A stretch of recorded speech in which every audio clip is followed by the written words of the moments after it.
The Great Council Hall was silent. It was the kind of silence that made even the strongest leaders feel weak. 92 alien races sat in their high metal seats, arranged in a perfect circle around the center platform. Blue lights glowed softly from the floor, but today the hall felt darker, colder, and heavier than ever. Everyone was waiting for one thing: the human envoy. For 3 days the council waited for a response from Earth. And now, finally, humanity had sent their representative. But no one knew what he was going to say. And no one knew how humanity would answer the council's most serious accusation. Humans had crossed a forbidden line.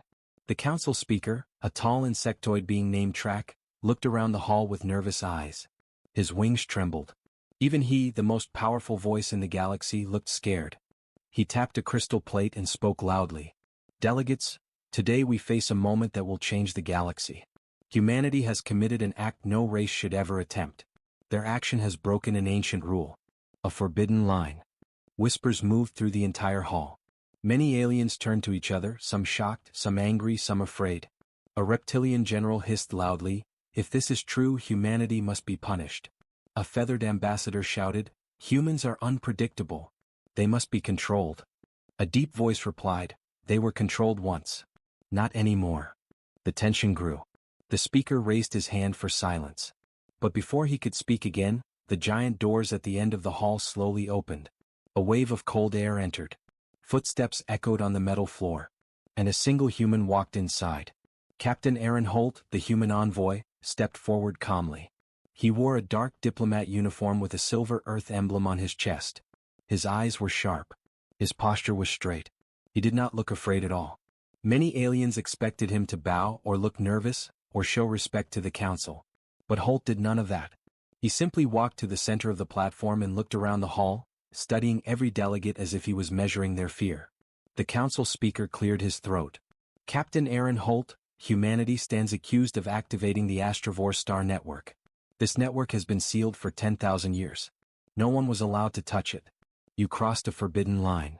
The hall erupted in noise. "That network belongs to an ancient race. Humans were warned. Punishment must be decided." But Holt did not react. He waited until the voices died, then he lifted his head slightly and said one line. "The council never understood what humans truly are." His voice was calm, but it hit the hall like thunder. The council froze. Some delegates leaned forward. Others pulled back in fear. Even Speaker Track blinked twice, confused. Holt continued, his voice steady. "You call it a forbidden line. You say humanity broke a rule. But you don't even know why the Astrovore made that rule in the first place. You do not understand the network. You do not understand the test." The speaker's wings clicked nervously. "What test?" Holt looked him directly in the eyes. "The test of will." Silence again. Stronger than before. The words felt heavy, ancient, dangerous. Holt continued walking slowly, his boots tapping softly on the glowing floor. For 10,000 years that network slept. Billions of beings passed by it. Millions tried to access it. All failed. But when humanity reached it, the network woke up. He stopped in the middle and turned his face toward the council. "It did not wake because we forced it." He lifted his hand and pointed to his own chest. "It woke because it recognized us." Gasps filled the hall. The reptilian general shouted, "Impossible. The Astrovore only trusted races with pure strength and unbroken determination." Holt smiled a little, not a happy smile but a sharp one. "Exactly." Speaker Track pressed his claws together. "Are you saying the network chose humanity?" "I am saying," Holt replied, "that humanity did not cross the forbidden line. Humanity reached it, passed it, and unlocked the truth behind it." A wave of fear spread across the delegates. Some whispered, "They are too dangerous. This cannot be allowed. We must stop them before." But Holt raised his hand and the entire hall fell silent again. He spoke quietly, but every corner of the chamber heard him. "The council wanted humans weak. But we adapted. You wanted us limited. But we grew." His voice hardened. "And now you say we crossed your line." He paused, letting the silence grow.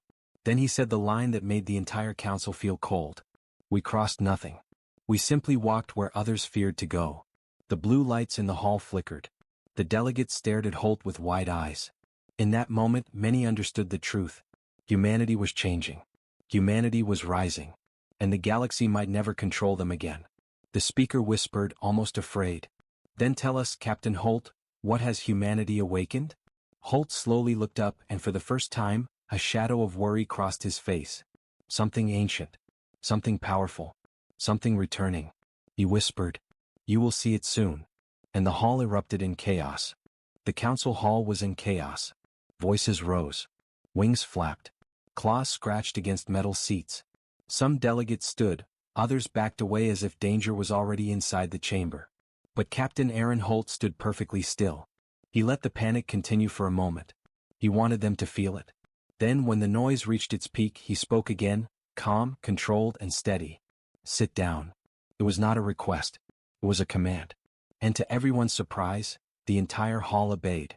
Even the strongest species lowered themselves back into their seats. No one understood why they listened, but they did. Speaker Track swallowed hard. Captain Holt, the council demands explanation. What exactly did humanity awaken? Holt looked at him slowly. You call it awakening. But the truth is, the Astrovore left the network for a reason. They knew the galaxy would face a test. A great storm. Something powerful enough to erase worlds. Fear rippled across the delegates. What storm? Is it coming here? Can humanity control it? Holt shook his head once. No. No one can control it. Not humans. Not the council. Not even the Astrovore when they were alive.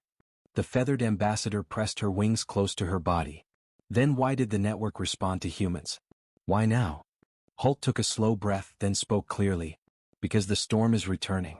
And the network chose the one species that never gives up. A heavy silence filled the hall. The reptilian general slammed his fist on the table. You admit you activated it? Holt turned his head slightly. We didn't activate it. Our presence, our willpower, our survival instinct, woke it. He stepped closer to the center. For thousands of years, the council kept humanity under control. Limited our ships. Watched our colonies. Forced human expansion to remain slow. Aliens shifted uncomfortably. They all knew it was true. And still, Holt continued, humans reached the forbidden sector. Humans found the silent star. Humans touched the network. His voice grew louder, not angry but full of certainty. The Astrovore built that system as a warning. And as a beacon. Only a species that refused to break under pressure could use its power. Track leaned forward, wings trembling. And you think humans are that species? Holt did not blink. I don't think it. The network confirmed it. The hall filled with whispers again. They passed the test. This is dangerous. Humans were not supposed to reach that place. Then why did the network never respond to us? Holt looked around slowly, letting each delegate feel the weight of his answer. Because you all fear the storm. Humans face storms. The word struck the council deeply. They knew humanity had survived wars, disasters, extinction events, and impossible odds. They knew humans were stubborn, adaptive, unpredictable. Speaker Track clicked his mandibles nervously. What storm are you talking about, Captain Holt? Holt finally revealed the truth. 10,000 years ago, the Astrovore fought a cosmic force. A living darkness that consumed entire systems. The Council believes the Astrovore died in a civil war. But that is not true. He raised his hand and activated a small hollow projector. A massive black shape appeared in the air, a cloud of living shadows, moving like a beast with many mouths. The hall went silent. Dead silent. Holt continued. The Astrovore called it the Eater of Stars. They defeated it once, but they knew it would return one day. So they built the star network to detect its arrival. And to choose a successor. Speaker Track whispered, and that successor is humanity? Yes. Some delegates shook their heads in disbelief. This cannot be. Humans are young. They cannot lead the galaxy. Holt answered calmly, we didn't ask to lead. But we will survive. And we will fight. That is why the network chose us. The reptilian general hissed. The council must decide if humanity is a threat. Holt's eyes suddenly sharpened. A threat? You think humanity is your problem? He pointed at the shadowy monster above. That is your problem. Gasps filled the room. Holt continued, his voice slow and cold. While you argue about rules, that thing is already moving. It has crossed the outer rim. It has consumed 3 unregistered colonies. The speaker froze. 3 colonies? When? 2 days ago. Why did you not tell us sooner? Holt looked directly at him. Because the council would only blame humanity again. Delegates lowered their heads. They knew he was right. Holt stepped closer to the center. This is why the network woke up. This is why humanity crossed your forbidden line. Not for power, but for warning. He paused, then spoke the final line, the one the council feared the most. The storm is coming. And only humanity is ready to face it. A silence deeper than before covered the hall. Not fear of humans. Not fear of the network. But fear of something much older. Something coming closer with every second. And the council finally realized. Humanity could not be controlled anymore. Humanity was needed. The council hall was filled with a deep, heavy silence. Every delegate stared at the shadowy image floating above them. The Eater of Stars, a creature older than their civilizations, older than their history. For the first time in centuries, the council felt truly helpless. Captain Aaron Holt watched them quietly. He could read their fear. He could see the panic behind their eyes. And he knew what they were thinking. How can humanity face something the Astrovore could barely defeat? Speaker Track finally broke the silence with a trembling voice. Captain Holt, what does humanity plan to do? Holt did not answer immediately. He let the question hang in the air, building tension, making every race lean forward. Then he said, humans will do what we always do. He paused. We adapt. We fight. And we survive. The simplicity of his words frightened the council even more. A scaled ambassador with silver horns raised her hand. What do you mean by adapt? You are facing the same danger the Astrovore faced. Holt nodded slowly. Yes. But humans are not Astrovore. We do not have their power, but we do have something they didn't. What is that? Someone asked. Holt looked around the room. Desperation. The hall stiffened. Humans survive because we must, Holt continued. When the universe pushes us, we push back harder. When we are cornered, we fight with everything we have. And when a line is forbidden. He looked directly at Speaker Track. We cross it. A few delegates shrank in their seats. The reptilian general clicked his claws. Your confidence sounds like arrogance. Holt shook his head. No. Arrogance is thinking the council can hide behind rules while the galaxy burns. He stepped closer to the hologram. Humans face threats directly. Even when we should run. The hall remained silent.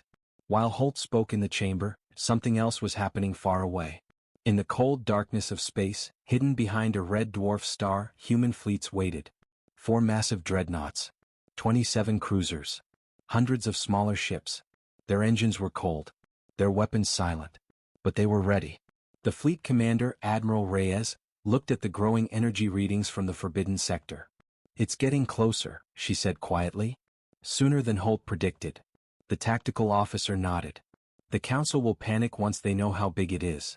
Admiral Reyes looked at the silent star network glowing faintly in the distance. The ancient Astrovore technology that humanity had accidentally awakened.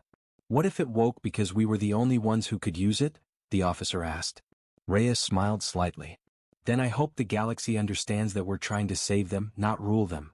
The fleet waited. Humanity was ready, even if the galaxy wasn't. Back in the council hall, Speaker Track tried to regain control. Captain Holt, the council needs time to discuss this situation. Holt raised an eyebrow. Discuss? The enemy destroys 3 colonies in 4 hours and you want to discuss? Several delegates lowered their heads, ashamed. The feathered ambassador spoke softly. Then what do you suggest, Captain? Holt took a deep breath. Humanity will face the Eater of Stars head-on. But we cannot protect the galaxy alone. Speaker Track whispered, You want an alliance? No, Holt said firmly. I want honesty. The hall reacted with confusion. Honesty? What do you mean? Humans want to negotiate? Holt took one step forward and pointed at the delegates. For centuries the council treated humanity like a child species. Weak, dangerous, unpredictable. He clenched his fist. You limited our ships. You restricted our colonies. You placed rules around us so tight we struggled to breathe. The room grew colder. And now, Holt continued, now you see a threat that even the Astrovore feared, and suddenly humanity is useful. No one could deny it. Because it was true. Speaker Track said quietly, we did what we thought was best for the galaxy. And humanity did what was best for survival, Holt replied. That is why we are not the same. The reptilian general growled. If humans are so ready, why come here? Why warn us at all? Holt turned toward him. Because the Eater of Stars does not care about justice. Or borders. Or council rules. He paused. It will eat your worlds too. The general went silent. Holt looked around, letting his next words hit everyone. When this enemy arrives, every race will fight. But humanity will stand at the front. Fear filled the hall again. Some delegates began whispering. They are becoming a military power. What if they turn against us after? Humans cannot be trusted with the network. Holt caught the whispers. He stared at all of them, even the ones who avoided his eyes. Do not worry, he said softly. Humanity does not seek control. His voice hardened. But we will not be controlled either. The speaker almost stopped breathing. This was the moment the council had feared for generations. Humanity had grown beyond their control, beyond their rules, beyond their reach. And now, they were the only ones who could save the galaxy. Speaker Track whispered, Captain Holt, what happens next? Holt slowly looked up at the hologram of the Eater of Stars. What happens next? He repeated. He closed his eyes for a moment, then opened them with fire. Next, humanity goes to war. The moment Captain Holt said the words, humanity goes to war, a shock ran through the entire council hall. Delegates whispered. Some trembled. Others stared at the hologram of the Eater of Stars with wide, terrified eyes. For the first time in their lives, they were facing something they could not hide from. Speaker Track finally found his voice. Captain Holt, your fleet is prepared for combat? Holt did not hesitate. Yes. Humanity has been preparing for this threat since we first detected it. We knew the Council would not believe us. So we built our own defense. The reptilian general's eyes narrowed. You built a fleet, without Council permission? Holt turned toward him unfazed. We built a fleet to survive. We do not need permission to live. The hall went silent again. Far above the Council world, in the quiet darkness of space, humanity's hidden fleet waited. Engines cold. Guns armed. Every ship ready for a fight that most species would not survive. On the bridge of the human flagship HSS Valiant, Admiral Reyes stood with her hands behind her back. Status report, she ordered. All ships ready, Admiral, the officer replied. The Eater of Stars changed direction. It is moving faster than before. Reyes stared at the star map. The creature was heading straight toward Council space. Then Holt will have to convince them quickly, she muttered. She knew the truth, humanity could face the enemy alone, but not for long. Back in the Council hall, the feathered ambassador stepped forward. Captain Holt, you say the storm is returning. But how strong is it? How large? Can it destroy entire systems? Holt nodded slowly. It destroyed 3 human scout fleets before we understood what it was. Ships didn't explode, they simply vanished. Gasps filled the room. Holt continued, his tone colder than before. The Astrovore called it, a hunger that grows. The longer it lives, the larger it becomes. We estimate that within 1 month, it will be big enough to swallow an entire star. Even Speaker Track could not hide his fear now. A star? Yes. Holt raised his wrist device and displayed readings from human probes. The creature was absorbing light, energy, mass, growing like a living void. One delegate whispered, "It is not a beast, it is a moving extinction." Another said, "The galaxy will not survive if this thing reaches the core." Holt watched them carefully. He knew fear would push them toward the truth faster than reason ever did. Humans activated the star network to track its movement, Holt explained. The network warns us each time the creature consumes a system. Speaker Track asked, "Can the network stop it?" "No," Holt said quietly. "But it will help us predict where the monster will attack next." The reptilian general slammed his fist again. "So after all this, humanity still comes to us?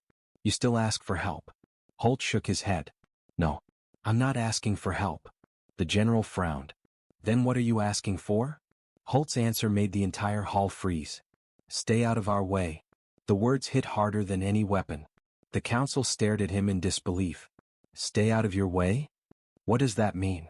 You want to fight alone?" Holt took a deep breath. "Humans don't want the council's fleets near the battlefield. You will slow us down. You will refuse to take risks. You will waste time debating." Speaker Track's wings twitched nervously. "You insult us, Captain Holt." Holt raised his chin slightly. "No. I state facts." The hall grew tense again.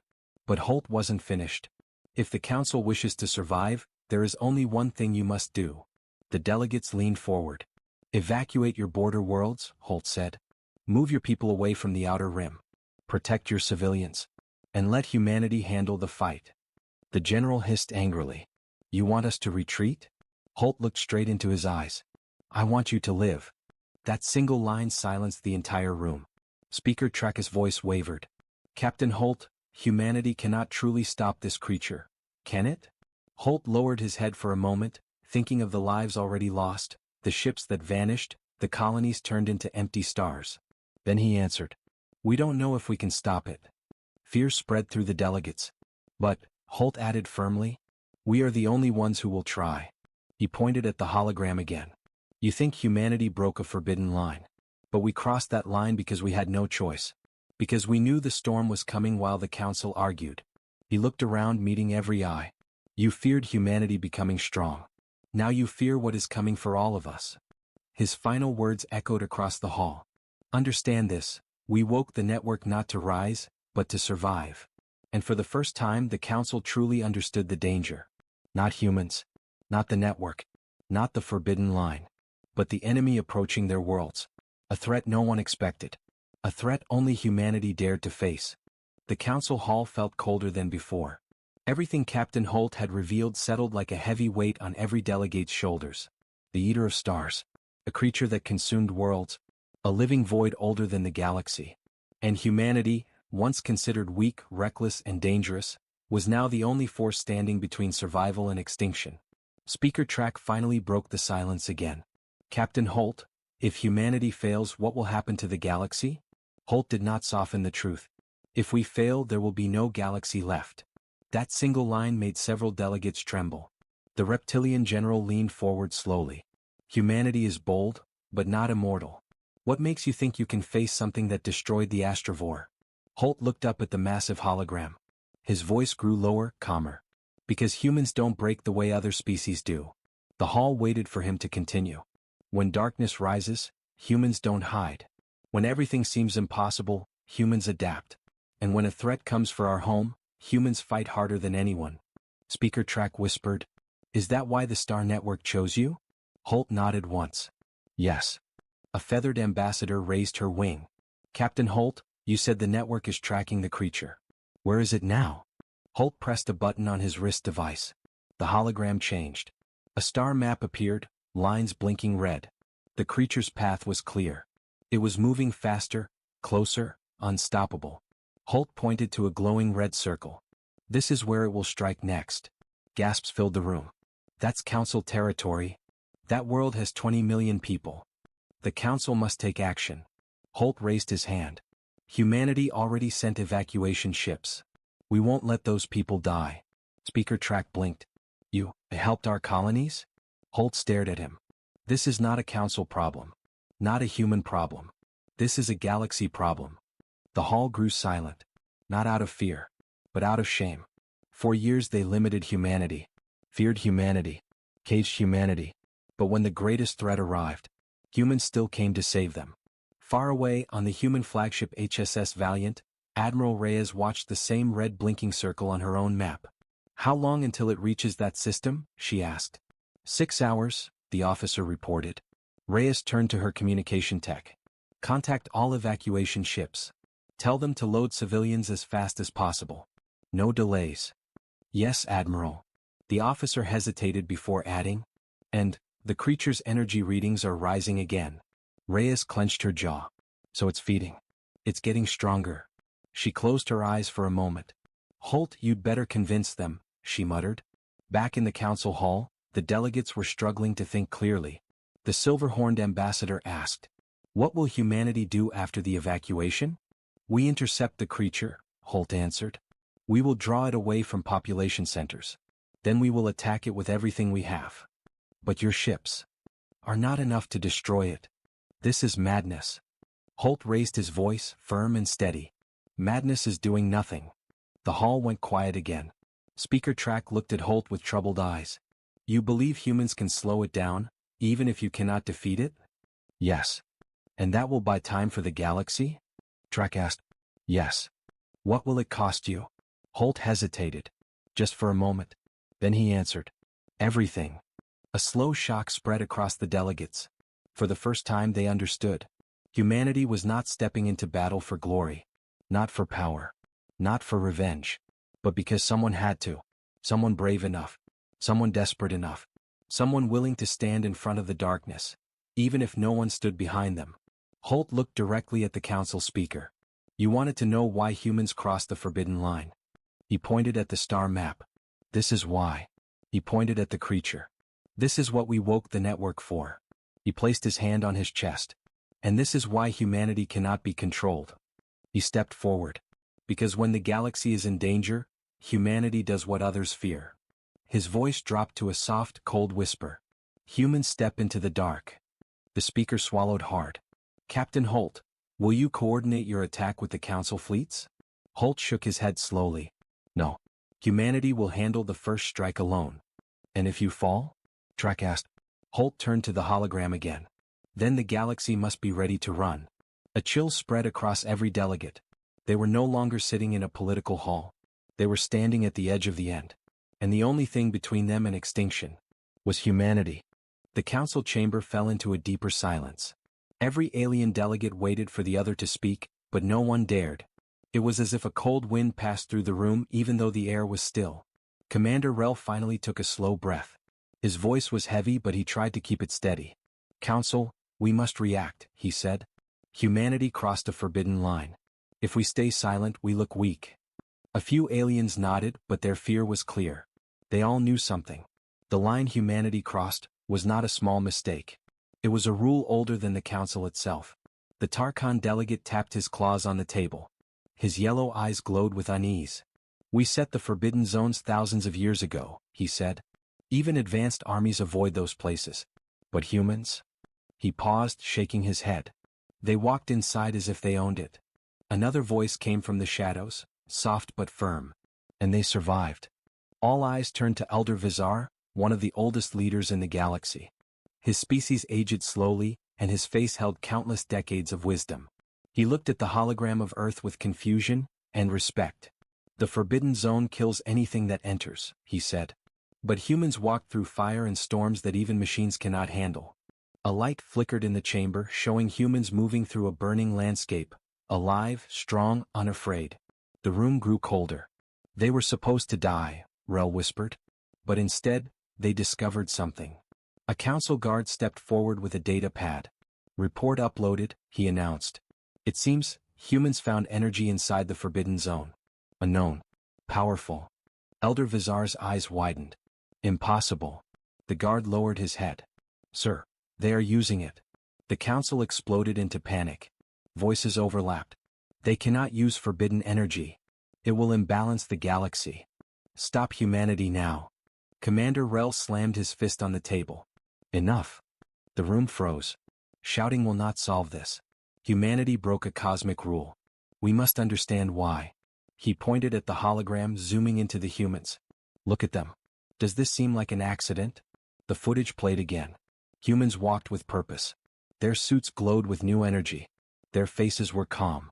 They looked like explorers, but also like warriors ready for something bigger. The room grew dark. The hologram dimmed. Only the sound of nervous breathing filled the chamber. Elder Vizar leaned back. I warned you all years ago, he said quietly. Humans are not like the others. Their strength grows when they face danger. Their will becomes sharper when they suffer. He looked at every delegate. And every time we push them, they rise stronger. A chill ran across the chamber. No one denied it. Humans survived wars, plagues, disasters, and now a forbidden zone. Finally, Council Envoy Thalen stepped into the center. His voice held no fear, only truth. We cannot control them anymore, he said. Humanity now stands in a place beyond our reach. His words hit the chamber like a shockwave. Some aliens lowered their heads. Others clenched their jaws. A few whispered prayers in their own languages. Commander Rel took another breath. Then we must decide, he said. Do we treat them as enemies, or as something new? No one had an answer. The chamber lights flickered again as new data loaded. A final message appeared on the screen, sent from the humans who entered the forbidden zone. A message that made the entire council lean forward. Only 4 words. We are not done.